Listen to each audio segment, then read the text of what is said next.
जी question number 8 हमने कल कर लिया हुआ था। हमने 4.3 के पहले 8 सवाल किए थे, उसमें 7वां सवाल हमने नहीं किया था क्योंकि 7वां सवाल क्या लॉन्ग। हम जो है फिलहाल शॉर्ट क्वेश्चंस के ऊपर फोकस कर रहे हैं। क्वेश्चन नंबर 9 से ऑनवर्ड चलते हैं। 9 है जी, फाइंड एनी क्वेश्चन। ओके, अब 9 को करने से पहले कुछ चीजें समझ लें। देखें, अगर किसी भी लाइन के ऊपर 2 पॉइंट्स हमें गिवन है, एक पॉइंट को मैं x1 y1 सपोज कर लेता हूँ और दूसरे पॉइंट को x2 y2 सपोज कर लेता हूँ, तो हम इन दो पॉइंट्स की मदद से अगर स्लोप निकालना चाह रहे हैं तो फॉर्मूला आएगा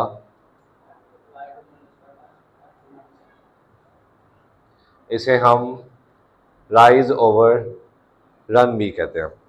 ठीक है, अगर लाइन के ऊपर 2 पॉइंट्स गिवन है तो ये फॉर्मूला। लेकिन समझ लें ये लाइन है जिसकी हमने स्लोप निकालनी है। अब लाइन के ऊपर 2 पॉइंट्स गिवन नहीं है, लेकिन लाइन का एक्स एक्सिस के साथ एंटी क्लॉकवाइज एंगल गिवन है। किसी भी लाइन का एक्स एक्सिस के साथ एंटी क्लॉकवाइज जो एंगल बनता है उसे हम कहते हैं पॉजिटिव एक्स एक्सिस, उसे कहते हैं इंक्लाइनेशन, और अल्फा से इंडिकेट करते हैं। और लास्ट लेक्चर में हमने पढ़ा था कि अल्फा क्या होना चाहिए, 0 और 180 के दरमियान होना चाहिए। इंक्लाइनेशन को थीटा से नहीं अल्फा से इंडिकेट करेंगे, और अल्फा क्या होना चाहिए, 0 और 180 के दरमियान होना चाहिए। ठीक है, तो अगर अल्फा में गिवन है, 2 पॉइंट्स गिवन है, तो ये वाला फॉर्मूला। अगर अल्फा गिवन है तो अल्फा की मदद से स्लोप निकालने का formula m equal to tan alpha. बस अल्फा की वैल्यू पुट करें, tan ऑफ दैट वैल्यू, तो स्लोप आ जाएगी। सही हो गया, ये थी स्लोप के लिए। अब हमने लाइंस की इक्वेशन निकालनी है स्लोप और किसी एक पॉइंट की मदद से। जो पहली फॉर्म हम पढ़ रहे हैं वो है जी point slope form of a line of equation of a line. अब ये क्या है, प्लीज सामने देखिएगा। इसमें एक पॉइंट होगा और स्लोप होगी। अगर हमारे पास किसी भी लाइन के ऊपर एक पॉइंट गिवन हो और उस लाइन की स्लोप पता हो, तो हम इस दो डाटा की मदद से उस लाइन की इक्वेशन निकाल सकते हैं कि इस लाइन के ऊपर क्या क्या चीजें हमें चाहिए, उसके ऊपर कोई एक पॉइंट या उस लाइन की स्लोप। तो क्या है जी, y minus y one equal to m into x minus x1। बस ये याद कर लें, अगर आपको उस लाइन की स्लोप पता है तो m की जगह स्लोप पुट कर दें। उस लाइन के ऊपर कोई एक पॉइंट पता है जिसे आप x1 y1 कह सकें, तो x1 y1 की जगह वो पॉइंट पुट कर दें, उस लाइन की इक्वेशन निकल आएगी। इसे क्या कहते हैं, पॉइंट स्लोप फॉर्म। ठीक हो गया। अच्छा जी, शुरू करते हैं question number 9, A part. Find an equation of the horizontal line. अब हॉरिजॉन्टल लाइन क्या होती है, पैरेलल टू एक्स एक्सिस, ऐसे होगी। Find the equation of the horizontal line through 7 minus 8, यानी कि लाइन किस पॉइंट से पास कर रही है, 7 माइनस 9। ठीक हो गया। अगेन, अगर हम इस फॉर्म की मदद से इक्वेशन निकालना चाह रहे हैं तो हमारे पास इस लाइन की स्लोप और एक पॉइंट होना चाहिए इस लाइन के ऊपर। तो इस लाइन के ऊपर एक पॉइंट आ गया, इसको हम x1 y1 कह देंगे। बस अब क्या चाहिए, इसकी स्लोप। ठीक है, अब स्लोप निकालने के लिए अभी तक हमने दो चीजें पढ़ी हैं, ये वाला फॉर्मूला या ये वाला फॉर्मूला। ये वाला फॉर्मूला कब यूज होगा, जब 2 पॉइंट्स गिवन होंगे। क्या इस लाइन के ऊपर 2 पॉइंट्स है, नहीं, तो ये फॉर्मूला यूज नहीं कर सकते। ये वाला फॉर्मूला कब यूज होगा, जब हमें इंक्लाइनेशन अल्फा पता हो। देखिए, हॉरिजॉन्टल लाइन का इंक्लाइनेशन होता है 0। Horizontal line positive x axis के साथ जो अल्फा एंगल बनाती है वो क्या होता है, 0। तो चूंकि इस केस में अल्फा आपको गिवन है 0 डिग्री, तो स्लोप निकालने का हम ये वाला फॉर्मूला यूज कर सकते हैं। अल्फा की जगह 0 आ गया और tan 0 क्या होता है, 0। ये स्लोप आ गई और ये x1 y1 पॉइंट आ गया, स्लोप भी आ गई, कोई एक पॉइंट भी आ गया। तो पॉइंट स्लोप फॉर्म की मदद से मैं इक्वेशन बनाने लगा। फॉर इक्वेशन पहले रेफरेंस दें, y minus y one equals to m into x minus x1, हम ये यूज कर रहे हैं। फिर इसमें वैल्यूज पुट कर दें। ये x1 y1 है, y1 क्या है, -9, तो माइनस माइनस प्लस 9 हो जाएगा। स्लोप क्या निकाली है, 0। x माइनस x1 क्या है, 7। अच्छा, 0 से मल्टीप्लाई हो गया, ये सारा क्या हो गया, 0 y प्लस 9। ये ऐसे भी आप लिख सकते हैं, या फिर y इक्वल टू -9, ऐसे भी आप लिख सकते हैं। इक्वेशन आ गई। इसका बी पार्ट देखिएगा। बी पार्ट में कह रहा है वर्टिकल लाइन थ्रू -5 3। अब वर्टिकल लाइन की हमने इक्वेशन निकालनी है जो कि इस पॉइंट में से पास करिए -5 3। अगेन इस लाइन के ऊपर एक पॉइंट आ गया, इसे हम x1 y1 सपोज कर लेंगे। अब इस लाइन की क्या चाहिए हमें, स्लोप। तो स्लोप निकालने के लिए अगेन दोनों फॉर्मूले देखें। क्या ये वाला फॉर्मूला लगा सकते हैं? नहीं, क्योंकि दो पॉइंट्स नहीं है। दो पॉइंट्स होते तो एक को x1 y1 एक को x2 y2 कह देते, फिर ये फॉर्मूला अप्लाई कर सकते थे, लेकिन एक ही पॉइंट है। तो अब देखते हैं ये वर्टिकल लाइन है। Vertical line positive x axis के साथ क्या एंगल बनाती है? 90 डिग्री। वर्टिकल लाइन जहां मर्जी हो तो पॉजिटिव एक्स एक्सिस के साथ 90 डिग्री एंगल बनाती है, और पॉजिटिव एक्स एक्सिस के साथ जो एंगल होता है उसे हम क्या कह रहे हैं? अल्फा। ठीक है, तो इस केस में अल्फा क्या गिवन है? 90 डिग्री। तो चूंकि अल्फा गिवन है तो स्लोप निकालने के लिए मैं ये फॉर्मूला यूज कर रहा हूं, m equals to tan alpha. Alpha की जगह 90 डिग्री पुट कर दें। tan 90 होता है नॉट डिफाइंड या इन्फिनिटी। सही है, स्लोप भी आ गई, x1 y1 भी आ गया। और फॉर इक्वेशन सेम चीज, y minus y1 equals to m into x minus x1। Values put करने लगा हूं। y1 क्या है? 3। स्लोप क्या निकाली है? x1 क्या है? तो माइनस माइनस प्लस 5 आ जाएगा। ठीक है, देखिए कोई भी वैल्यू इन्फिनिटी से मल्टीप्लाई होगा तो इन्फिनिटी आ जाएगा। तो इस केस में हम क्या करें, इन्फिनिटी यहां मल्टीप्लाई हो रहा है तो इन्फिनिटी इस तरफ आके क्यों आ जाएगा? अब किसी भी वैल्यू को इन्फिनिटी से डिवाइड करें तो ओवरऑल वो 0 हो जाता है। ये x प्लस 5 ऐसे भी ठीक है, या फिर -5 आप इस तरफ लेके आ सकते हैं, ऐसे भी ठीक है। ये equation of this vertical line आ गई। इसका सी पार्ट देखिएगा।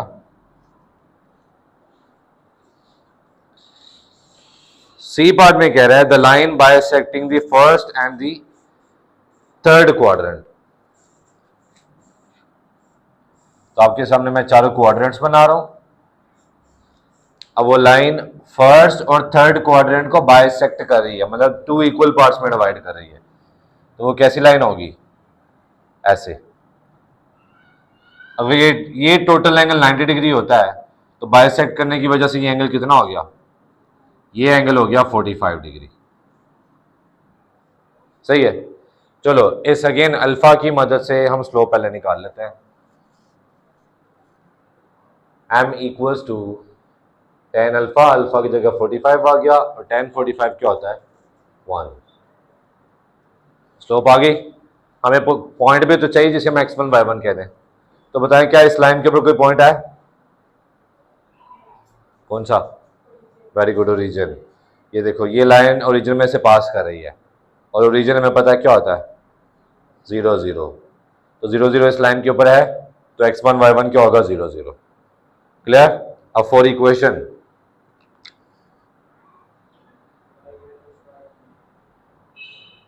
y minus y1 equals to m into, ये पहले हम रेफरेंस देंगे, इसमें हम वैल्यूज पुट कर दें। y माइनस y1 क्या है? 0। स्लोप क्या निकाली है? और x1 क्या है? 0। तो y इक्वल्स टू x, ये इक्वेशन है। इसी तरह जो डी पार्ट है,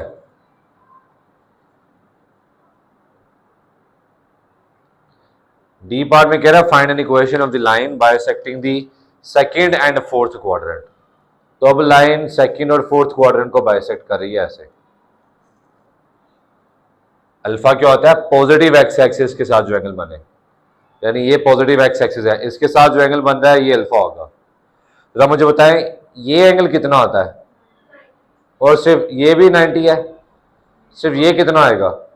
तो 45 प्लस 90 कितना हो गया? 135। तो अल्फा क्या आ गया? तो स्लोप निकालने के लिए m equals to tan alpha. अब tan 135 होता है -1। सेम, ये लाइन भी ओरिजिन में से पास कर रही है 0 0। तो x1 y1 हम किसे कह देंगे? 0 0, क्योंकि जो पॉइंट इस लाइन के ऊपर आएगा उसे हम x1 1 कहेंगे। ठीक है, बाकी काम हो जाएगा। यही क्वेश्चन आप यूज करेंगे, इसमें x1 y1 की जगह 0 0 आ जाएगा और स्लोप की जगह -1 आ जाएगा, तो आपका आंसर ये आएगा x इक्वल टू -5, यहाँ पे -x इक्वल टू y, दोनों ठीक है। ओके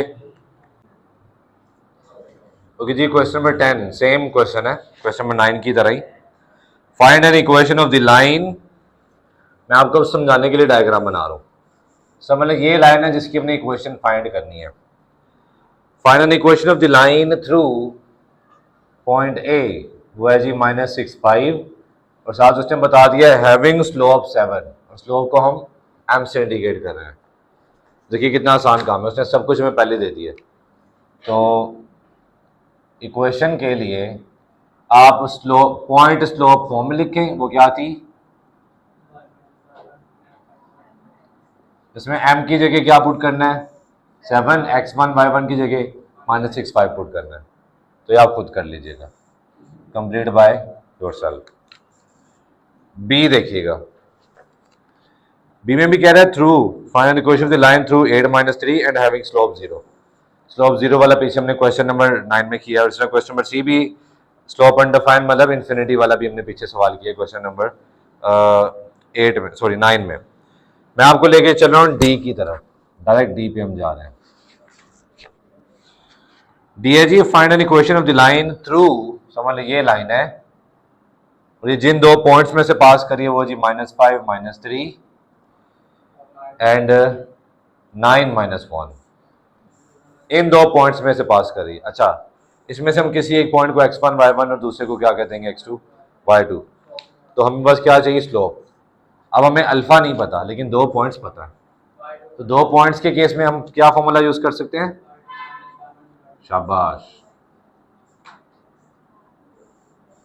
तो वैल्यूज पुट कर दें, y2 - y1 -1 -3 -4 x2 - x1 9 minus plus हो जाएगा 9 + 5 14, कटिंग हुई तो स्लोप आ गई -2/7।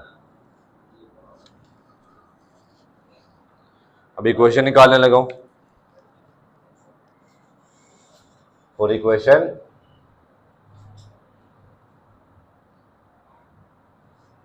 रेफरेंस दिया।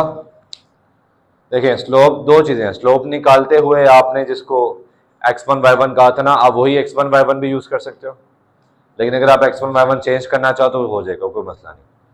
किसी एक पॉइंट को x1 y1 की जगह पुट कर दो और m की जगह क्या पुट कर दो -2/7, ठीक है।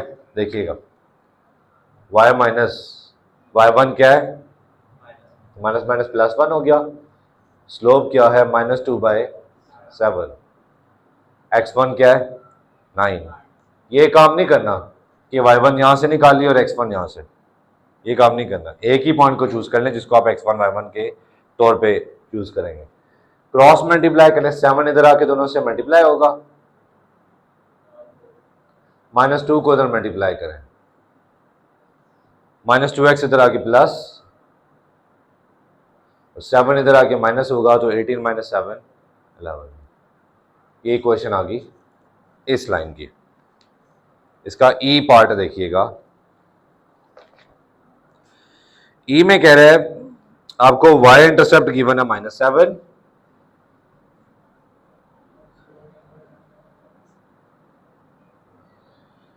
और स्लोप गिवन है -5। x1 y1 चाहिए बस, बाकी काम हो जाएगा।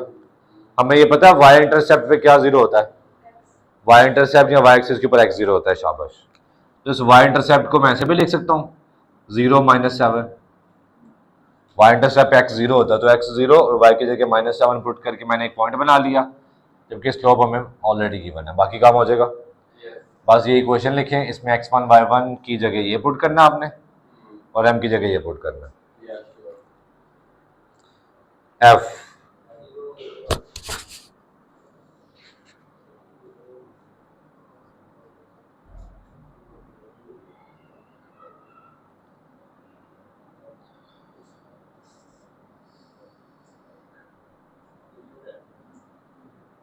ओके। इसमें अब आपको x इंटरसेप्ट और y इंटरसेप्ट गिवन है। ये दो तरह से कर सकते हैं, लेकिन मैं आपको इसी मेथड से करवा रहा हूँ। जैसे इस x इंटरसेप्ट को मैं पॉइंट की फॉर्म में लिखना चाहूँ तो एक्स इंटरसेप्ट पे वाई 0 होता है, एक्स क्या आ गया -3, और वाई इंटरसेप्ट पे क्या 0 होता है, एक्स 0 होता है, और वाई क्या आ गया 4। 2 पॉइंट्स आ गए लाइन के ऊपर। जैसे यहाँ पे 2 पॉइंट्स थे तो आपने उन 2 पॉइंट्स की मदद से पहले स्लोप निकाली, तो यहाँ पे इन 2 पॉइंट्स की मदद से y2 - y1 over x2 - x1 वाले फॉर्मूले से स्लोप निकाले। स्लोप निकालने के बाद सेम यही काम, इसमें वैल्यूज पुट कर दीजिएगा, ठीक है। ये एग्जैक्ट आपका क्वेश्चन नंबर डी की तरह है।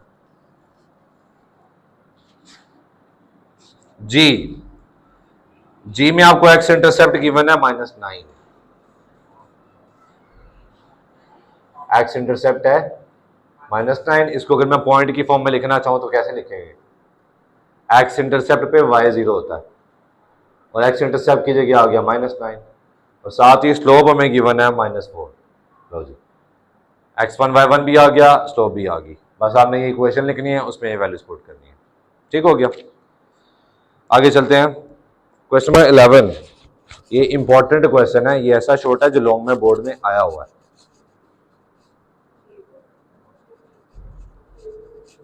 मैं आपको समझाने के लिए डायग्राम का इस्तेमाल करूंगा। Find an equation of the perpendicular bisector. Perpendicular भी है और बाइसेक्ट भी कर रहा है, 2 इक्वल पार्ट्स में डिवाइड कर रहा है, इसलिए इसको परपेंडिकुलर बाइसेक्टर कहते हैं। Of the line segment joining the points A B. समझ लें ये है ए 3 5 और बी है 9 8, सपोज कर लें।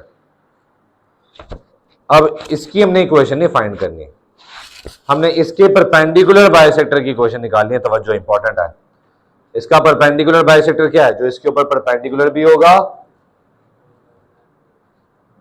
और उसको 2 इक्वल पार्ट्स में डिवाइड भी कर रहा होगा।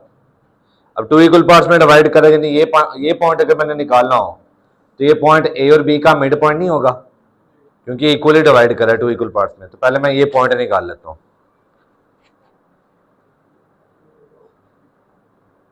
Mid point of A B. कैसे निकालते हैं मिड पॉइंट, एक्स निकालने के लिए दोनों एक्स प्लस कर देते हैं और वाई निकालने के लिए दोनों वाई प्लस कर देते हैं। ये मैंने रेफरेंस दिया, इसमें वैल्यूज पुट करने लगा। तो एक्स निकालें 3 + 9, वाई के लिए 5 + 8, तो मिड पॉइंट आ गया हमारे पास 12/2, 6, 13/2। ये यहां लिख लेता हूं मैं। हमने परपेंडिकुलर बाइसेक्टर की इक्वेशन निकालनी है ना, तो सेम वही चीज, ये भी एक लाइन है। अगर मैं इस लाइन की इक्वेशन निकालना चाह रहा हूं तो मुझे इसके ऊपर कोई एक पॉइंट चाहिए। पॉइंट आ गया, इसी के ऊपर है, इसको x1 y1 कह सकता हूं। अब मुझे क्या चाहिए, इसकी स्लोप। अब स्लोप कैसे निकालने लगा, आपकी तवज्जो देखिए। अगर आपको गिवन होता है ना 2 लाइंस हैं जी पैरेलल, तो दोनों की स्लोप क्या होती है, बराबर। अगर इसकी स्लोप 11 है तो इसकी भी क्या होती है, 11 हमें निकाल लेना पड़ती। 2 लाइंस पैरेलल हो तो दोनों की स्लोप क्या होती है, बराबर। लेकिन अगर 2 लाइंस परपेंडिकुलर हैं, इसकी स्लोप अगर 2 है तो इसकी क्या होगी। हमने एक चीज पढ़ी हुई है कि 2 लाइंस अगर परपेंडिकुलर हो तो दोनों की स्लोप को मल्टीप्लाई करने से आंसर -1 आता है। तो इस ट्रिक की मदद से बस आप याद रख लें, जब भी परपेंडिकुलर के केस में आपको एक लाइन की स्लोप पता हो ना, तो दूसरे की स्लोप कैसे निकालनी है, नेगेटिव रेसिप्रोकल ले लें जो पता है। इसका रेसिप्रोकल भी लिया और नेगेटिव रेसिप्रोकल। पैरेलल के केस में जो स्लोप गिवन है वही स्लोप होगी, स्लोप बराबर होती है। लेकिन परपेंडिकुलर के केस में अगर एक स्लोप पता है दूसरी की निकालनी है तो क्या करें, जो पता है उसका नेगेटिव रेसिप्रोकल ले लो। अच्छा, अगर ये होता -2/3 तो फिर दूसरी परपेंडिकुलर लाइन की स्लोप क्या होती, 3/2, और जब माइनस की मल्टीप्लाई करूंगा तो माइनस माइनस खत्म हो जाएगा। क्लियर। परपेंडिकुलर के केस में दूसरी स्लोप कैसे निकालते हैं, डायरेक्ट अगर निकालनी हो नेगेटिव रेसिप्रोकल लेके माइनस से मल्टीप्लाई करते हैं। ओके, ए बी और ये लाइन परपेंडिकुलर नहीं है सवाल के मुताबिक, तो अगर मैं ए बी की स्लोप पहले निकाल लूं फिर उसका नेगेटिव रेसिप्रोकल लूंगा तो इसकी स्लोप नहीं आ जाएगी। ओके, तो ए बी की स्लोप निकालने लगा। इसको हम ऐसे लिख सकते हैं m और इसके नीचे ए बी। ए बी दोनों पॉइंट्स हमें पता है, तो y2 - y1 over x2 - x1 वाला फॉर्मूला यूज करने लगा। y2 माइनस y1, 8 माइनस 5 कितना होता है 3, x2 माइनस x1, 9 माइनस 3 कितना होता है 6। तो ए बी की स्लोप आ गई 1/2। अब स्लोप ऑफ परपेंडिकुलर लाइन क्या आएगी, स्लोप ऑफ परपेंडिकुलर बाइसेक्टर वो होएगी ए बी की स्लोप का रेसिप्रोकल लेंगे और नेगेटिव वाला, नेगेटिव रेसिप्रोकल लेंगे, सही है। तो ये आ गई जी 1/2 का रेसिप्रोकल 2 और नेगेटिव के लिए ये, ठीक हो गया यार, वो डस्टर की तरह डस्टर, ओके। अच्छा, slope of bisector, perpendicular bisector भी आ गई। अब इक्वेशन ऑफ परपेंडिकुलर बाइसेक्टर ये निकालने लगा।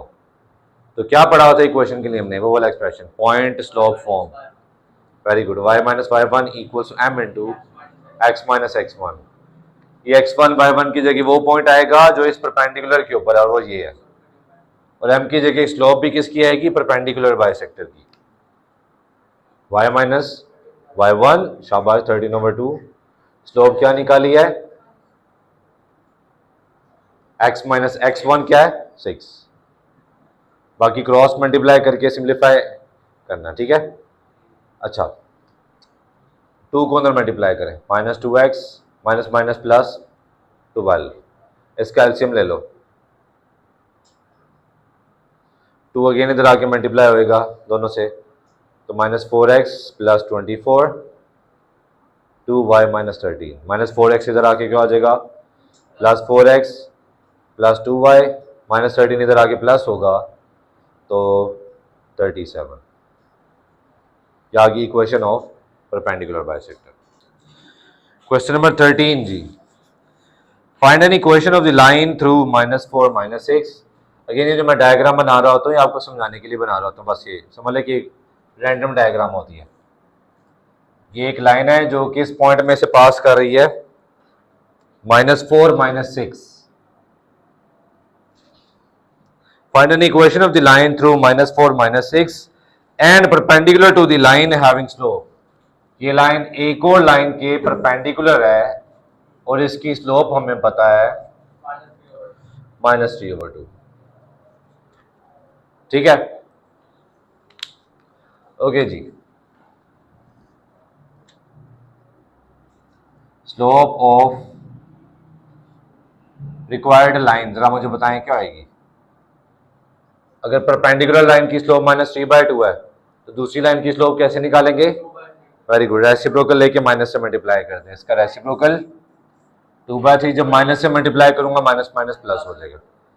और साथ ही इस लाइन के ऊपर x1 y1 पॉइंट भी आ रहा है, ये x1 y1 की वैल्यू है और ये स्लोप की वैल्यू आ गई। तो for equation of required line क्या रेफरेंस था,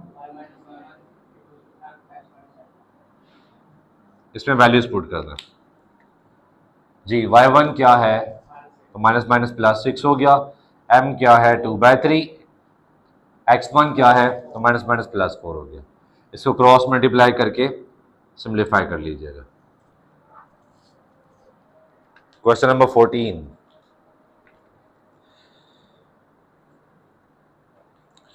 find an equation of the line through 11 -5। Again ये एक लाइन है जो 11 -5 पॉइंट में से पास कर रही है and parallel to a line. अब ये लाइन एक और लाइन के पैरेलल है, हैविंग स्लोप -24, इसकी स्लोप है -24। ये तो आसान है, हमने पढ़ा दो लाइंस अगर पैरेलल हैं तो उनकी स्लोप भी क्या होती है, इक्वल होती है। तो अगर इसकी स्लोप -24 है, इसकी स्लोप भी क्या आएगी -24। तो for equation of required line, पहले रेफरेंस दें, अब x1 y1 की जगह ये पॉइंट पुट कर दें, y1 की जगह -5 तो माइनस माइनस प्लस 5, स्लोप की जगह -24 x1 की जगह 11, बस मल्टीप्लाई करें, xy एक तरफ और कांस्टेंट एक तरफ रखें, ये आपका आंसर। ठीक हो गया। Question number 21।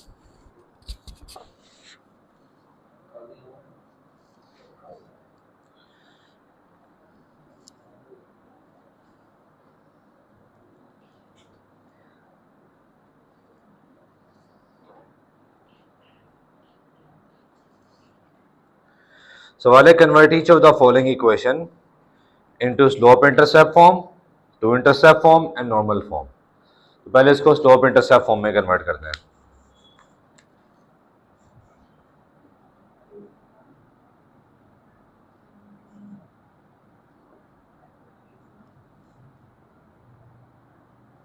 अब स्लोप इंटरसेप्ट फॉर्म आप छोटी क्लास से पढ़ते आ रहे हैं, y equal to mx plus c। इस इक्वेशन को इस फॉर्म में लिखना है। और से देखें, यहाँ पे y अकेला एक तरफ है जिसका कोफिशिएंट 1 है, ठीक है, तो यहाँ भी y अकेला एक तरफ रखें और उसका कोफिशिएंट 1 बनाते हैं। -4y यहीं पे रहने दें, 2x इस तरफ आके क्या हो जाएगा -2x, 11 इस तरफ आके क्या हो जाएगा -11। ये क्लियर? मतलब मैं y वाली वैल्यू एक तरफ रखी है और राइट साइड पे पहले आप x वाली वैल्यू रखिएगा, फिर कांस्टेंट वैल्यू रखिएगा। राइट साइड पे पहले मैंने x वाली वैल्यू लिखी है, फिर कांस्टेंट वैल्यू लिखी है। क्लियर? अब y का कोफिशिएंट क्या है यहाँ पे, तो यहाँ पे y का कोफिशिएंट 1 बनाएंगे। यहाँ पे y का कोफिशिएंट -4 है, तो -4 को 1 बनाने के लिए सबको -4 से डिवाइड कर देंगे। समझ लें -4 यहाँ मल्टीप्लाई हो रहा है, -4 इधर आके क्या हो जाएगा डिवाइड।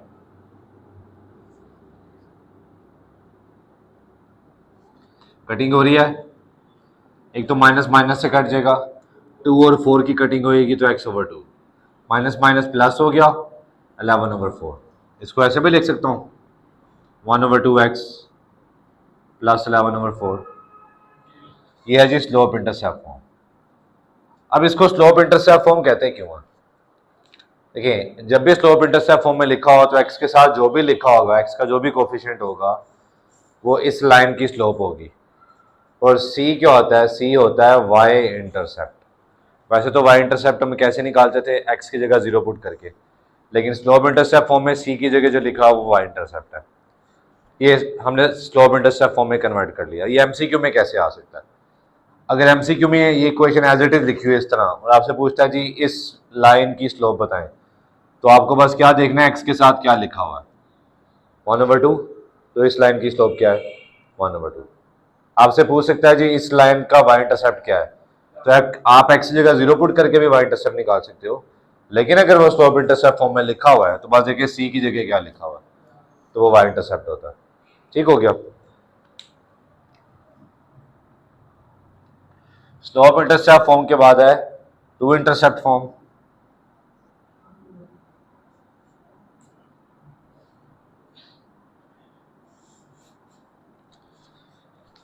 मैं इक्वेशन दोबारा लिख लेता हूं।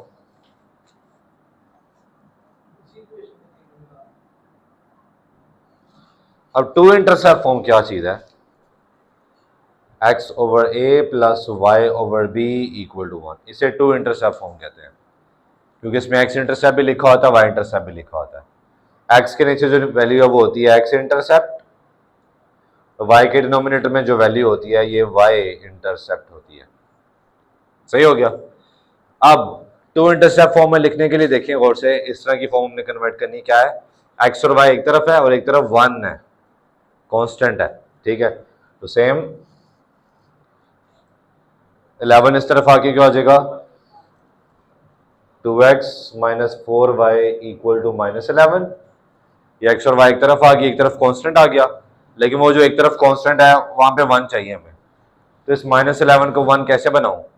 सबको -11 से डिवाइड कर लो, या समझ लो -11 यहाँ 1 के साथ मल्टीप्लाई हो रहा है, तो -11 इधर आके क्या हो जाएगा डिवाइड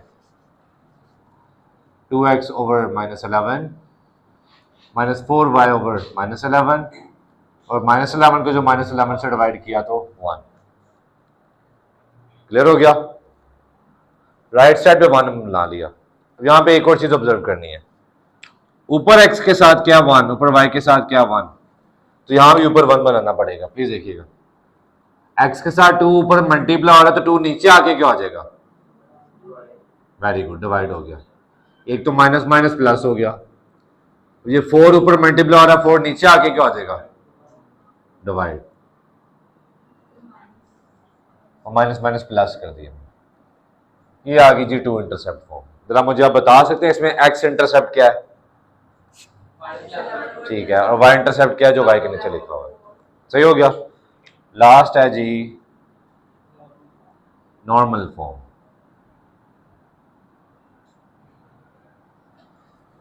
इक्वेशन दोबारा लिख रहा हूं, ये शॉर्ट क्वेश्चन इंपॉर्टेंट है, तीनों में से कोई भी फॉर्म आ जाती है बोर्ड में शॉर्ट के लिए। अब नॉर्मल फॉर्म में एक प्रोसेस है, टेक्निक है, प्लीज देखिएगा। वो जब भी आपने नॉर्मल फॉर्म निकालनी है तो आप ऐसे कर सकते हो। पहला स्टेप तो जो यहाँ में हमने किया वही वाला है कि कांस्टेंट एक तरफ रखें और वेरिएबल वैल्यूज एक तरफ रखें। 11 इस तरफ आके क्या हो गया? -11। अब आपने नॉर्मल फॉर्म बनाने के लिए एक एक्सप्रेशन से डिवाइड करना, वो फिक्स है, divide by square root of a² plus b²। अब a क्या चीज होती है? x का कोफिशिएंट, और b क्या चीज होती है? y का कोफिशिएंट। हमने जो लीनियर इक्वेशन पढ़ी हुई है यही पढ़ी थी ना, इसमें a क्या होता है? x का कोफिशिएंट, और b क्या होता है? y का कोफिशिएंट। और ये लाइंस के ऊपर ही तो काम हो रहा है, लीनियर इक्वेशन 2 वेरिएबल के ऊपर ही तो काम हो रहा है। तो हमने किससे डिवाइड करना है? कांस्टेंट एक तरफ लेके जाएंगे और फिर डिवाइड कर दे square root of a² plus b²। a क्या है? 2 प्लस b क्या है? इससे डिवाइड करेंगे। ये वैसे क्या आ रहा है? 16 प्लस 4 20 के स्क्वायर रूट से डिवाइड कर रहा हूँ। 2x को भी 20 से डिवाइड कर रहा हूँ, प्लस माइनस, मतलब प्लस माइनस भी आएगा साथ, -4y को भी डिवाइड कर रहा हूँ प्लस माइनस स्क्वायर रूट 20 से, और इसको भी डिवाइड कर रहा हूँ प्लस माइनस स्क्वायर रूट 20 से। बताता हूँ प्लस माइनस। ये एक तरह से नॉर्मल फॉर्म आ गई, लेकिन अभी पूरा नहीं हुआ काम। ये जो चीज़ है ना पुत्र, ये आपको पॉजिटिव बनानी है, ये हमेशा क्या बनानी है? पॉजिटिव। अब आपको प्लस माइनस में से कोई एक साइन चूज करना है। देखिए ऊपर पहले से कोई साइन है, अब देखिए प्लस माइनस में से क्या साइन चूज करूं कि ऊपर वाले साइन को मिला के ओवरऑल पॉजिटिव वैल्यू बने? माइनस। इसको देख के मुझे पता चल रहा है कि मुझे माइनस चूज करना पड़ेगा, तो इसलिए आप इसकी वजह से यहाँ पे भी माइनस ही चूज करेंगे। अच्छा, अगर ऐसे लिखा होता फॉर एग्जाम्पल 11, अब मैं क्या चूज करता? प्लस, ताकि ओवरऑल पॉजिटिव रहे, और यहाँ भी प्लस चूज करता। सही हो गया। अच्छा, चूंकि हमने यहाँ माइनस चूज करना है ताकि ओवरऑल आंसर पॉजिटिव रहे, तो मैं माइनस को चूज करके बाकी इग्नोर करने लगा। ये हो गया 2x ओवर 20 को वैसे क्या लिख सकते हैं? सिंप्लीफाइड फॉर्म में 2√5। सही है। और हम कौन सा साइन चूज करें? माइनस। ये माइनस आ गया, माइनस चूज करें, और 20 स्क्वायर रूट को लिख सकते हैं 2√5। 2√5 और साइन कौन सा चूज करें? माइनस। ठीक है, 2 से कट जाएगा तो ये आ गया -1/√5x, माइनस माइनस प्लस हो गया, 2 और 4 की कटिंग हो जाएगी, 2/√5y, माइनस माइनस से कट गया 11/√5। ये है जी नॉर्मल फॉर्म। 11 कब काटा है? माइनस माइनस से काटा यार। हाँ 2 रहेगा। सही हो गया। अच्छा, ये नॉर्मल फॉर्म है। यार देखिएगा, आप जब आप नॉर्मल फॉर्म बना लेते हैं ना, तो ये जो चीज होती है ना पुत्र, ये होता है P। और P क्या चीज है? Distance of this line from origin. सही है। ये क्या चीज होती है? Distance of line from origin. वैसे नॉर्मल फॉर्म की जनरल फॉर्म ये है, x cos alpha plus y sin alpha equals to P। ये जनरल फॉर्म है। तो अगर मैं कंपेयर करूं, सवाल आपका खत्म हो गया, बस आपको एमसीक्यू के लिए बता रहा हूं। अगर आपको वो नॉर्मल फॉर्म दे दे, इस तरह की फॉर्म दे दे, और हमें नजर आ रहा है कि नॉर्मल फॉर्म ही है, आपसे पूछे कोस अल्फा साइन अल्फा बताएं या टेन अल्फा बताएं, तो देखिए x के साथ क्या लिखा हुआ है? ये कोस अल्फा होता है, y के साथ जो लिखा हो ये साइन अल्फा होता है, और ये P होता है। सही हो गया। आप साइन अल्फा और कोस अल्फा को डिवाइड करके टेन अल्फा निकाल सकते हैं। अगर अल्फा निकालना है तो tan inverse of that value जो भी है, ठीक है। ये एमसीक्यू के लिए था, ओके। वैसे सवाल के लास्ट में उसने लिखा हुआ है also find the distance of line from origin, लिखा हुआ है ना, तो नॉर्मल फॉर्म में हमें वो भी पता चल गया, ठीक है। तो ये मेंशन करना जरूरी है साथ।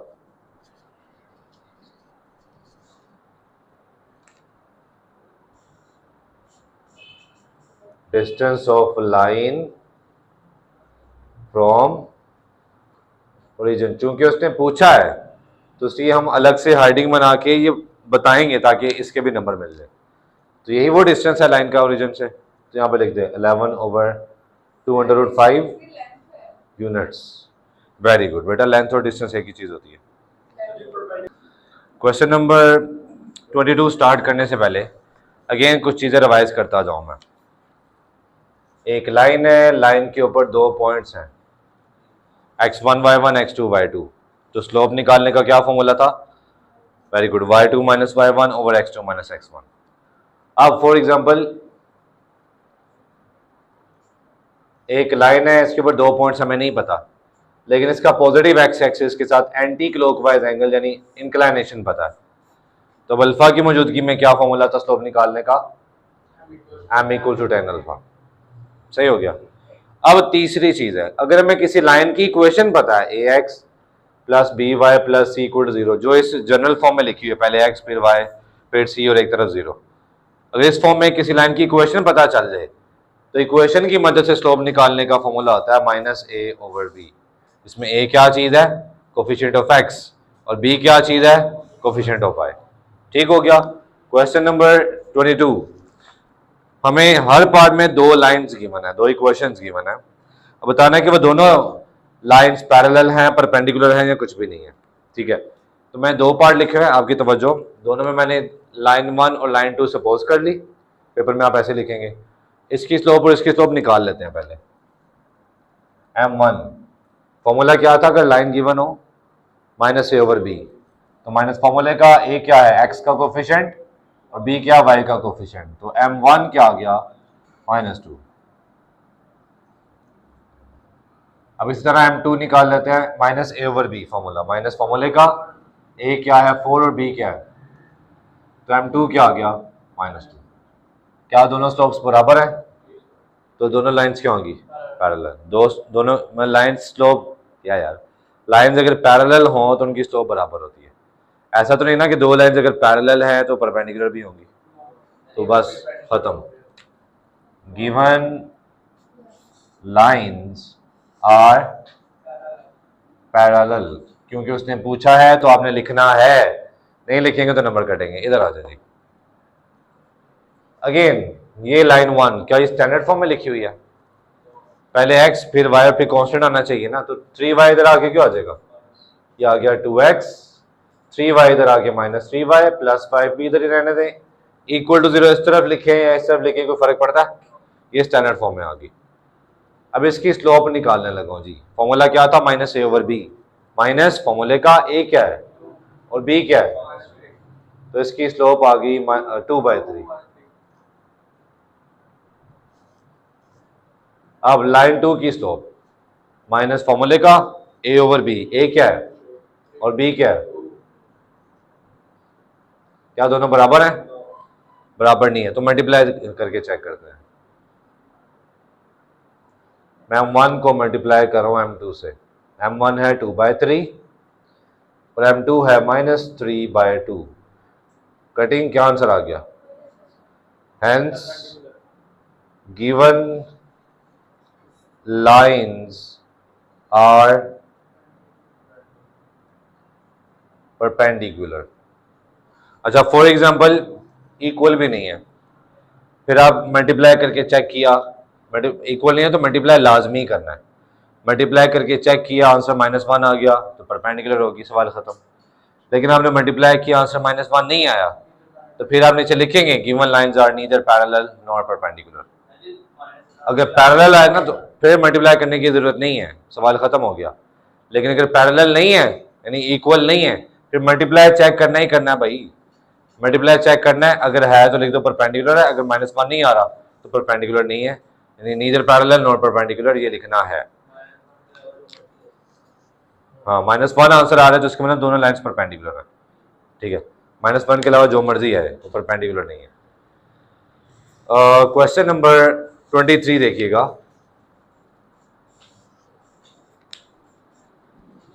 सवाल है find an equation of the line, suppose कर लेंगे ये लाइन है through -4 7 and parallel to the line, ये एक और लाइन के पैरेलल है जिसकी इक्वेशन हमें गिवन है 2x - 7y + 4 = 0। तो दोनों लाइंस पैरेलल हैं तो दोनों की स्लोप क्या होगी, बराबर, ठीक है। तो स्लोप ऑफ पैरेलल लाइन पहले निकाल लेते हैं। फॉर्मूला क्या था, -a/b, क्योंकि इक्वेशन गिवन है x y constant standard form में लिखा हुआ है, तो इक्वेशन गिवन हो तो फॉर्मूला क्या होता है -a/b। माइनस फॉर्मूले का a क्या है, x का कोफिशिएंट, और b क्या है 2/7 आ गया। अगर पैरेलल लाइन की स्लोप 2/7 है तो तमाम पैरेलल लाइंस की स्लोप क्या होती है, बराबर, ठीक है। अब इसकी इक्वेशन निकालनी है, तो इक्वेशन निकालने के लिए इसकी स्लोप भी पता चल गई 2/7, इसके ऊपर एक पॉइंट भी आ गया -4 7, ठीक है, very good. For equation of required line y - y1 = m × x - x1, जी y1 क्या है, स्लोप क्या निकाली है, और x1 क्या है, -4 है तो -4, क्रॉस मल्टीप्लाई करें, सवाल खत्म हो जाएगा। क्वेश्चन नंबर 24 देखिएगा। Find an equation of the line through, ये मैं आपको सिर्फ समझा रहा हूं, find an equation of the line through 5 - 8, यानी एक लाइन है जो 5 - 8 में से पास कर रही है, and perpendicular to the join of a and b, ये लाइन एक और लाइन सेगमेंट के परपेंडिकुलर है, परपेंडिकुलर बाइसेक्टर नहीं कह रहा, परपेंडिकुलर है। ये जॉइन है क्या, a और b।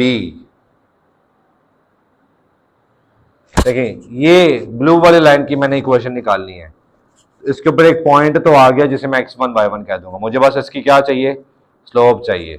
कैसे निकालेंगे, दो लाइंस अगर पैरेलल है, एक की स्लोप पता है तो दूसरे की भी वही होगी, दो लाइंस परपेंडिकुलर है, एक की स्लोप पता है तो दूसरे की स्लोप कैसे निकालेंगे, नेगेटिव रेसिप्रोकल, शाबाश। तो अगर मैं ए बी की स्लोप निकाल लूँ y2 - y1 / x2 - x1 वाले फॉर्मूले से, तो इसकी स्लोप का नेगेटिव रेसिप्रोकल करूंगा तो किसकी स्लोप आ जाएगी, ब्लू वाले, तो उसकी स्लोप भी आ जाएगी, x1 y1 भी आ जाएगा, इसमें वैल्यू पुट कीजिएगा, सवाल हो जाएगा, ठीक है। अच्छा, पीछे हमने क्वेश्चन नंबर 23 जो किया था वो क्वेश्चन नंबर 24 था। 23 देखिएगा please, C part,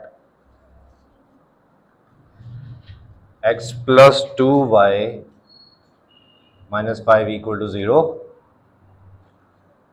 and 2x + 4y = 1। सवाल है find the distance between the given parallel lines, sketch the lines, also find an equation of parallel line lying Midway between them.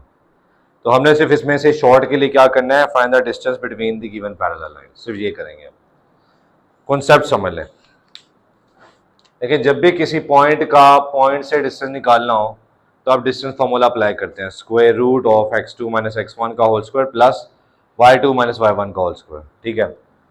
लेकिन जब भी किसी लाइन का point से डिस्टेंस निकालना हो, जैसे समझ लें ये लाइन है ax + by + c = 0 और ये पॉइंट है x1 y1, यहाँ चलो मैं ज्यादा अच्छा समझाने के लिए ये पॉइंट है 3 4, ठीक है। अब ये पॉइंट का पॉइंट से डिस्टेंस नहीं है, ये पॉइंट का लाइन से डिस्टेंस है, तो वो कैसे निकालेंगे, सिंपली ये पॉइंट पुट कर दें इस लाइन में x और y की जगह, x की जगह 3, y की जगह 4, c इसका मोड। ये अब नीचे क्या लिखना बताता हूं, ऊपर क्या करेंगे कि इस लाइन में x और y की जगह ये पॉइंट पुट कर दें, और नीचे डिवाइड करते हैं square root of a square plus B square. तो ए क्या चीज है, एक्स का कोफिशिएंट, और बी क्या चीज है, वाई का कोफिशिएंट। तो ये क्या है, distance of point from line. जब भी मैं पॉइंट का लाइन से डिस्टेंस निकालता हूँ ना, वो distance of origin from line है या पॉइंट फ्रॉम लाइन है, तो ये हमेशा परपेंडिकुलर डिस्टेंस की बात हो रही होती है, ये माइंड में रखिएगा, ठीक है। अच्छा, अब इसी तरह फॉर एग्जांपल ये कॉन्सेप्ट ये हो गया, आपने लाइन का लाइन से डिस्टेंस निकालना है, ये भी परपेंडिकुलर डिस्टेंस ही होता है। इस केस में क्या करना होता है कि आप किसी एक लाइन के ऊपर कोई पॉइंट निकालना है। अगर आप यहां पे कोई पॉइंट निकाल लेते हैं तो फिर इस पॉइंट का इस लाइन से डिस्टेंस निकाल लें, या अगर आप इस लाइन के ऊपर कोई पॉइंट निकाल लेते हैं, वो कैसे निकालना वो देखते हैं। तो इस पॉइंट का इस लाइन से डिस्टेंस निकाल लें, तो वो लाइन का लाइन से डिस्टेंस निकल आएगा। जैसे इस केस में क्या कह रहा है कि ये दोनों पैरेलल लाइंस हैं, इन दोनों पैरेलल लाइंस के दरमियान डिस्टेंस निकालें, ठीक है। पहले तो एक काम करें, आपकी आसानी के लिए बता रहा हूं, दोनों में एक्स और वाई का कोफिशिएंट सेम बना लें। जैसे यहाँ पे कुछ कॉमन नहीं लेना, कॉमन में लेने वाला काम नहीं करना, मल्टीप्लाई वाला काम करना आपने, ठीक है। मैं इसको किससे मल्टीप्लाई करूं कि एक्स और वाई का कोफिशिएंट इसके एक्स और वाई के कोफिशिएंट के साथ सेम हो जाए, 2 से। इसको मैं 2 से मल्टीप्लाई कर देता हूं,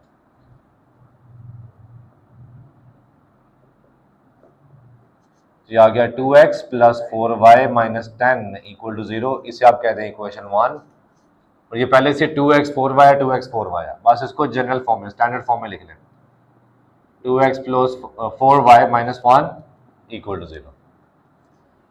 जब भी ऐसे लाइन लिखी हो ना कि दोनों लाइन में x और y का कोफिशिएंट सेम है, तो वो पैरेलल लाइंस ही होती हैं। कांस्टेंट चेंज हो सकता है, x और y का कोफिशिएंट सेम हो, या किसी एक इक्वेशन में x या y में से कुछ कॉमन लेने से या कुछ मल्टीप्लाई करने से सेम हो जाए, बाय डिफॉल्ट सेम हो, या किसी एक इक्वेशन में x और y के साथ कुछ मल्टीप्लाई करने से वो सेम हो जाए, तो दोनों लाइंस क्या होती हैं, पैरेलल। जैसे बाय डिफॉल्ट सेम नहीं था, अगर मैं इसमें से 2 कॉमन लूँ या इसको 2 से मल्टीप्लाई करूँ तो वो सेम हो रहा है, किसी एक को, दोनों के साथ नहीं, किसी एक के साथ। या तो इसमें से 2 कॉमन ले लूँ, वो दोनों सेम हो जाएंगे, या इसको 2 से मल्टीप्लाई कर दो, दोनों सेम हो जाएंगे। तो ऐसी इक्वेशंस क्या होती है, पैरेलल लाइंस होती है। क्लियर हो गया। अब हमने करना क्या है, हमने इन दो पैरेलल लाइंस के दरमियान डिस्टेंस निकालना है। मैं आपको एक ट्रिक भी बताऊंगा लास्ट में चेक करने के लिए आपका आंसर, लेकिन फिलहाल शॉर्ट क्वेश्चन में कैसे करना है वो देखिएगा। कोई एक लाइन चूज करें जिसके ऊपर हमने कोई पॉइंट निकालना है, लाइन 1 से या लाइन 2 से। ओके, लाइन 2 के ऊपर कोई एक पॉइंट हम चूज कर लेते हैं। तो उसके लिए क्या करो, रैंडम x की कोई वैल्यू पुट कर लो, x मैं 0 पुट कर देता हूँ, put x equal to 0 in equation 2। आप x 1 2 3 -1 माइनस कुछ भी पुट कर सकते हो। मैक्स 0 यहाँ पुट करूंगा तो y की कोई ना कोई वैल्यू आ जाएगी, तो वो एक पॉइंट हो जाएगा, ठीक है। ओके जी, x की जगह 0 पुट किया, plus 4y minus 1 equal to 0। 0 minus 1 minus 1 इधर आगे क्या हो जाएगा, प्लस 1। तो y की वैल्यू क्या आ गई, 1/4। तो point on line 2 is x 0 put किया था तो y 1/4 आ गया, ये पॉइंट आ गया। अब समझ लो ये है लाइन 2 जिसके ऊपर आपने पॉइंट निकाल लिया 0 1/4, और ये है लाइन 1 जिसकी इक्वेशन क्या है, 2x plus 4y minus 10 equal to 0। सही है। तो पॉइंट का लाइन से डिस्टेंस निकालना है, तो ये वाला तरीका।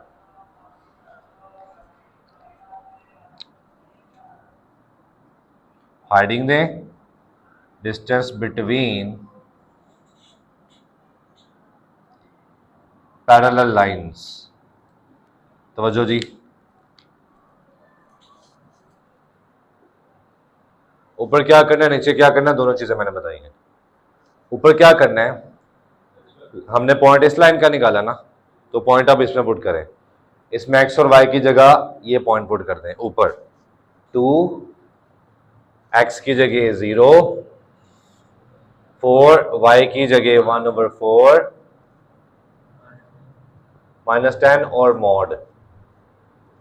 नीचे क्या करना है, square root of a square plus b square, इसी का a स्क्वायर यानी 2 स्क्वायर प्लस b स्क्वायर यानी 4 स्क्वायर।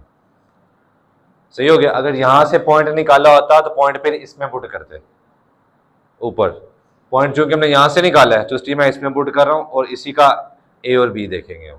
वैसे ए और बी दोनों में सेम है। ओके, सिंप्लीफाई कर लें। 2 इंटू 0 0, 4 4 से कट गया 1, तो 1 माइनस 10 माइनस 9 और ये ब्रैकेट 2 स्क्वायर 4, 4 स्क्वायर 16, 20 को लिख सकते हैं 2√5। सही है। ये ब्रैकेट्स लगाए क्यों हमने? हम क्या फाइंड कर रहे हैं? डिस्टेंस कभी नेगेटिव हो सकता है। अब ये आंसर नेगेटिव आ सकता था, लेकिन इसको हमेशा पॉजिटिव बनाने के लिए ब्रैकेट्स लगाई जाती है। तो इन ब्रैकेट्स की वजह से ये क्या हो गया? तो 9/2√5 यूनिट्स, ये डिस्टेंस आ गया जी दोनों पैरेलल लाइंस के दरमियान। अच्छा, अगर आपने इसको चेक करना है कि आपका आंसर सही है नहीं, इसका एक ट्रिक है, ये एमसीक्यू में भी आपको आ सकता है। तो इसका ट्रिक है कि आप सिंपली ये काम करो, C1 माइनस C2 का mod divided by square root of A² plus B²।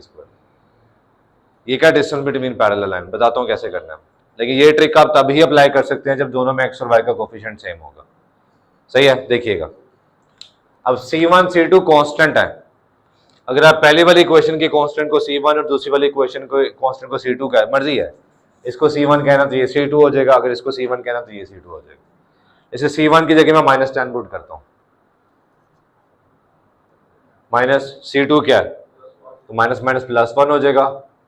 नीचे स्क्वायर रूट ऑफ A² यानी 2 का स्क्वायर और B² यानी B क्या 4 का स्क्वायर 16, तो -9 का साथ ये ब्रैकेट और नीचे 2√5 नहीं आ गया, वही चीज़ नहीं आ गई। देखो, ये एमसीक्यूज के लिए मैंने ट्रिक बताया आपको। ठीक हो गया। ये क्वेश्चन नंबर 23। क्वेश्चन नंबर 28,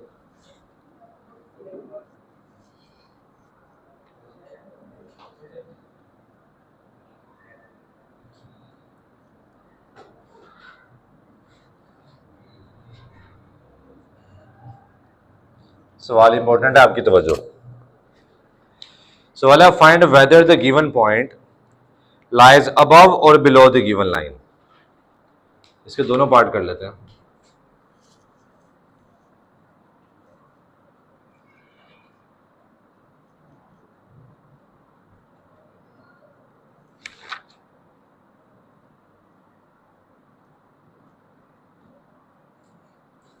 काम बहुत आसान है, बस सिंपली आपको जो पॉइंट गिवन है वो इस लाइन में x और y की जगह पुट करें। ठीक है, पुट 5 8 ऑन लाइन, यानी x की जगह 5 और y की जगह 8 पुट कर दें, लेकिन सिर्फ लेफ्ट हैंड साइड आपने लिखनी है, इक्वल टू 0 नहीं लिखना। 2x की जगह आ गया 5 -3, y की जगह आ गया 8 + 6। सॉल्व करके देखिए आंसर, यहाँ तो 0 आएगा, यहाँ नेगेटिव आंसर आएगा, यहाँ पॉजिटिव आंसर आएगा। 10 24 6, तो 16 -24 -8, ये नेगेटिव आंसर आ रहा है। सही हो गया। आगे क्या करना बताता हूँ, इसको भी पहले सॉल्व कर लेते हैं। Same, put -7 6 on given line, यानी x की जगह -7 और y की जगह 6 पुट करने लगा, लेकिन सिर्फ left hand side, equal to 0 नहीं लिखना हमने। x की जगह -7, y की जगह 6 -9 जी, -28 18 -9, तो -28 + 18 कितना होता है? -10 है, -10 सही बताया तुमने। -10 -9 कितना होता है? -19, नेगेटिव आंसर आ रहा है। अब कैसे जज करके हम बताएंगे कि पॉइंट अबव लाई कर रहा है कि बिलो? देखो, अगर तो आंसर 0 आ जाता ना, इसका मतलब था पॉइंट लाइन के ऊपर लाई कर रहा है, अगर आंसर 0 आ जाता। लेकिन आंसर नेगेटिव आया है, तो आप इसके साथ कंपेयर करें b के साइन को। b क्या? -3 लिख दें, b है -3, यानी ये भी है नेगेटिव। तो अगर आंसर और b का साइन सेम हो, मतलब आंसर पॉजिटिव है, b भी पॉजिटिव है, आंसर नेगेटिव है, b का साइन भी नेगेटिव है, यानी वैल्यू पुट करने से आंसर और b का साइन अगर सेम है तो इसका मतलब पॉइंट अबव द लाइन लाई कर रहा है। So given point lies above the given line, ये बताना है, नहीं बताएंगे तो नंबर कटेंगे। सेम आंसर क्या है? नेगेटिव। अब b का साइन देखिए, b क्या है? b है 3, यानी ये ग्रेटर देन 0, पॉजिटिव है। तो अगर बी और आंसर का साइन सेम हो तो पॉइंट कहाँ लाई करता है अबव, और इसी तरह बी और आंसर का साइन डिफरेंट है, आंसर नेगेटिव है लेकिन बी क्या पॉजिटिव, डिफरेंट है ना, तो पॉइंट कहाँ लाई करेगा, below. Given point lies below the given line, that's it. Question number 29 देखिएगा। 29 में क्या करना है, गाइड कर रहा हूं बस, मुश्किल नहीं है। कह रहे check whether the given points, अब आपको एक लाइन गिवन है, चले मैं लिख लेता हूं। लाइन है 6x minus 7y plus 70 equal 0 और दो पॉइंट्स गिवन है 0 0 एंड माइनस 4 7। कैलकुलेटर हाथ में रखिएगा। अब सवाल है बताएं जी गिवन पॉइंट्स लाइन की सेम साइड पे लाई करना है कि ऑपोजिट साइड पे। अब अबव या बिलो नहीं बताना, अबव या बिलो के लिए जो भी साइन आता है आंसर का उसको बी के साइन के साथ कंपेयर करते हैं, ठीक है। लेकिन सेम साइड पे लाई करें कि ऑपोजिट साइड पे लाई करें, बहुत आसान हो गया। दोनों पॉइंट पुट करेंगे, दोनों पॉइंट पुट करने से आंसर एक का पॉजिटिव आ गया, दूसरे का भी पॉजिटिव आ गया, साइन सेम है। एक का नेगेटिव आ गया, दूसरे का भी नेगेटिव आ गया, साइन सेम है। दोनों के साइन सेम होंगे आंसर के, तो वो सेम साइड पे लाई करेंगे। अगर एक पुट करने से आंसर पॉजिटिव आ रहा है, एक पुट करने से आंसर नेगेटिव आ रहा है, तो इसका मतलब वो दोनों पॉइंट्स ऑपोजिट साइड पे लाई कर रहे हैं। सही हो गया, करते हैं। पुट 0 0 लाइन में, एक्स और वाई की जगह 0 0 पुट कर रहा हूं। 6 0 माइनस 7 इंटू 0 प्लस 70, तो क्या आंसर आ रहा है 70, यानी पॉजिटिव आंसर आ रहा है। अब मैं दूसरा पॉइंट पुट कर रहा हूं, calculator 6 into minus 4 7 into 7 plus 70 जी माइनस 24 माइनस 49 प्लस 70, बताओ क्या आंसर आता है, माइनस 3 नेगेटिव है। लो जी, एक पॉइंट पुट करने से आंसर पॉजिटिव आ रहा है, दूसरा पॉइंट पुट करने से आंसर नेगेटिव आ रहा है, तो इसका मतलब दोनों points, so points lies on the opposite sides of given line। इसका जो बी पार्ट है वो भी ऐसे ही है। 30 देखिएगा जी, क्वेश्चन नंबर 30। 30 में कह रहा है find the distance from the point two the line. For example ये लाइन गिवन है,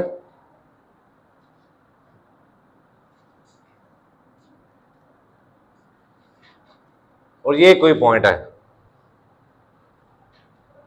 ये काम अभी पीछे किया हमने कि किसी भी पॉइंट का लाइन से डिस्टेंस निकालना हो तो दो काम करने हैं, ऊपर क्या करना नीचे क्या करना बताया। वो पॉइंट उस लाइन में पुट कर दें ऊपर, यानी एक्स और वाई की जगह 6 और -1 पुट कर दें, एक्स की जगह 6 वाई की जगह -1 और साथ ये ब्रैकेट, ताकि ओवरऑल आंसर पॉजिटिव आए। और नीचे क्या करना है, square root of, very good, A square plus B square. A क्या है तो 6 का स्क्वायर, बी क्या है -4 का स्क्वायर 16। सिंप्लीफाई कर लेंगे, 36 प्लस 4 प्लस 9, पॉजिटिव ही है फिर भी ब्रैकेट लगा देता हूँ, ये आ जाएगा 52 जी। 49 क्योंकि पॉजिटिव है तो ब्रैकेट खत्म, ओवर 52 यूनिट्स। सही हो गया।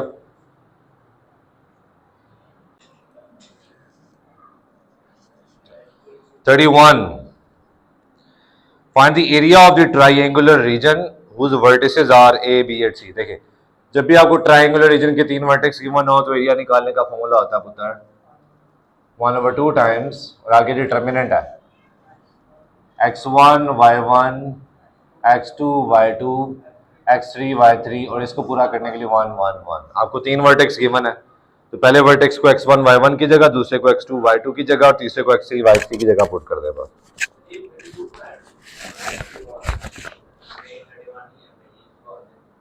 One over to ji 5 3x1 y1 की जगह पुट कर रहा हूं, -2 2x2 y2 की जगह, और 4 2x3 y3 की जगह पुट कर रहा हूं। ये 1 1 1 एज इट इज आ जाएगा। चूंकि ये डिटर्मिनेंट है 3/3 फॉर्म का, तो अब किसी भी रो या कॉलम से एक्सपैंड कर सकते हो। किससे करना है? एक्सपेंडिंग फ्रॉम रो 1 1 नंबर 2 मैं लास्ट में लिखता हूँ। ये रो 1 है, पेपर में ना ऐसे करके आ जाइएगा, समझाने के लिए कर रहा हूँ। तो प्लस माइनस प्लस ये साइन थे, +5 इसके साथ 2/2 का डिटर्मिनेंट, -3 2/2 का डिटर्मिनेंट, +1 2/2 का डिटर्मिनेंट, और एज अ होल बाहर क्या है? 1/2। ओके, 5 जिस रो और कॉलम में वो इग्नोर, बाकी 4 एंट्रीज उसी तरतीब से लिख लें। 3 जिस कॉलम और रो में इग्नोर, बाकी 4 एंट्रीज इसी तरतीब से लिख ली। 1 जिस रो और कॉलम में है, बाकी 4 एंट्रीज उसी तरतीब से लिख लें। इसको अब सिंप्लीफाई करते हैं। 5 पहले हमेशा इसको मल्टीप्लाई करना है, उसके बाद हमेशा -2। यार ये तो वो काम है जो हम पता नहीं कब से करते आ रहे हैं, सबको आता है।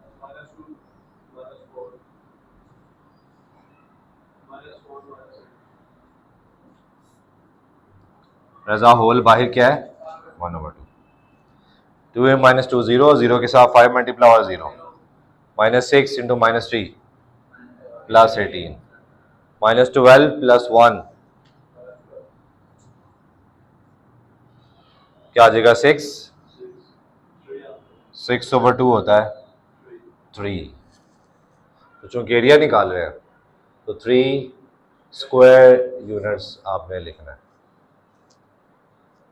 ठीक है, अच्छा मुझे बताओ, फॉर एग्जाम्पल एरिया आ गया 0, तो एरिया 0 कब हो सकता है? ये देखें ज़रा, ये एक लाइन है, एक पॉइंट आ गया A, एक पॉइंट आ गया B, एक पॉइंट आ गया C। मैं तीनों पॉइंट्स को ज्वाइन कर रहा हूं तो ट्रायंगल बन रही है, तो कोई ना कोई आंसर आएगा एरिया का। ठीक है, अब एक और केस देखें, यह है पॉइंट A, यह है पॉइंट B, यह है पॉइंट C। मैं तीनों पॉइंट्स को ज्वाइन करता हूं, A को B के साथ, B को C के साथ और A को A के साथ। तो क्या कोई एरिया नजर आ रहा है आपको? तो इसका मतलब अगर तीनों पॉइंट्स कोलिनियर नहीं है तो एरिया आएगा कुछ ना कुछ, लेकिन अगर तीनों पॉइंट्स कोलिनियर हैं तो एरिया क्या होगा? 0। अगर आपको कह दे जी एरिया फाइंड करें और एरिया को देखते हुए बताएं कि तीनों पॉइंट्स कोलिनियर हैं या नहीं है, तो इसका मतलब अगर एरिया 0 आ गया तो तीनों पॉइंट्स क्या होंगे? कोलिनियर। ठीक है, क्वेश्चन नंबर 32 देखिएगा, उसमें कह रहा है the coordinates of 3 points are ABC given है, बाय कंप्यूटिंग द एरिया, यानी आप ऐसे ही एरिया निकालेंगे, bounded by ABC, check whether the points are collinear. आप ऐसे ही एरिया निकालेंगे तीनों पॉइंट्स की मदद से और बताएंगे कि तीनों पॉइंट्स कोलिनियर हैं या नहीं है। सही है, वैसे यहाँ पे तीनों पॉइंट्स क्या है? नॉन कोलिनियर, लेकिन उसने पूछा नहीं है तो हम नहीं बताएंगे इस सवाल में। 32 में उसने पूछा है तो आपने बताना है। ठीक है।